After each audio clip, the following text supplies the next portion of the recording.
Hi అండి, అందరికీ నమస్తే. Welcome back to Satvika's veg cooking. ఈరోజు సన్నకార పూస ఎలా చేయాలో చూపిస్తున్నాను. మనము బయట తీసుకున్న టేస్టే వస్తుంది అచ్చం. మీరు కూడా తప్పకుండా ట్రై చేయండి. ఫస్ట్ జల్లుడు తీసుకొని దానిలోకి 2 కప్స్ శనగపిండి వేసేసుకొని జల్లించుకోండి.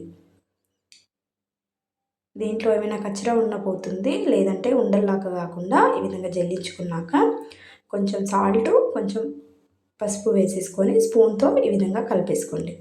ఇప్పుడు కొంచెం కొంచెం వాటర్ వేసేసుకుంటూ పిండిని కలుపుకోవాలి. మరి ఒకేసారి వాటర్ పోసేసుకోకుండా ఇలా కొంచెం కొంచెం వేసేసుకుంటూ వీడియోలో చూపిస్తున్నట్టుగా కలిపేసుకోండి. మరీ గట్టిగా కాకుండా మరీ లూజ్గా కాకుండా ఈ విధంగా కలుపుకుంటే సరిపోతుంది. ఇప్పుడు జంతికల గొట్టం తీసుకొని సన్నకార పూస సన్నగా ఉంటుంది కదా, అది వేసేసుకొని సైడ్లో ఆయిల్ అప్లై చేసేసుకొని పిండి మొత్తం ఇలా గొట్టంలోకి నింపేసుకోండి.